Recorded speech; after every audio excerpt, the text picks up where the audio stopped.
सोनभद्र, तुमने मेरे साथ विश्वासघात किया है। तुमने मेरे प्रेम के साथ खिलवाड़ किया। मैं तुमसे अपने सभी संबंधों को तोड़ती हूँ। जोहिला, तुम्हें तो मैंने अपनी दासी नहीं बल्कि अपनी सखी माना था, लेकिन तुमने भी मेरे साथ छल किया। जाओ, आज से मैं तुम दोनों का त्याग कर। मैं शिवपुत्री नर्मदा आज से अविवाहित रहने का संकल्प लेती हूँ, लेकिन याद रखना, मेरा ये प्रेम बिरहा और त्याग की वो कहानी बन जाएगा जिसे तुम कभी भुला नहीं पाओगे।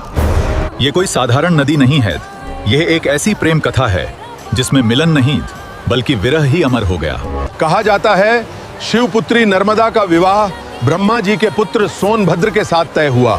दोनों एक दूसरे को पसंद करते थे। उस समय नर्मदा की सुंदरता और सोन की वीरता के चर्चे चारों तरफ थे। सभी उनके विवाह की प्रतीक्षा करने लगे। सोन और नर्मदा भी एक दूसरे से जल्द मिलना चाहते थे, लेकिन प्रेम की राह कभी आसान नहीं होती।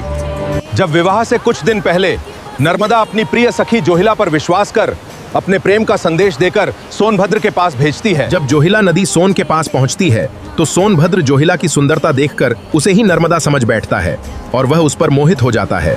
सोनभद्र की सुंदरता देख जोहिला भी उससे प्यार कर बैठती है और नर्मदा के प्रेम संदेश को छुपा देती है।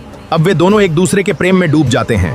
काफी समय बीत जाने पर जब जोहिला वापस नहीं आई, तब नर्मदा स्वयं सोनभद्र के पास जाने का फैसला लेती है। लेकिन नर्मदा जैसे ही वहां पहुंचती है, वह देखती है कि जोहिला और सोनभद्र एक दूसरे के साथ आलिंगन करते हैं, जिससे नर्मदा का हृदय टूट जाता है और वह प्रेम से बिरहा के मार्ग पर मुड़ जाती है। नर्मदा ने खुद को संभाला और उन दोनों को अपने जीवन से त्याग दिया। फिर बिरहा की आग में जलती हुई, चेहरे पर मुस्कान लिए, सोनभद्र और जोहिला से दूर अपनी एक नई दिशा में चल पड़ी। यही कारण है कि सोन और जोहिला नदी पूर्व और नर्मदा उनके विपरीत पश्चिम की ओर बहती है।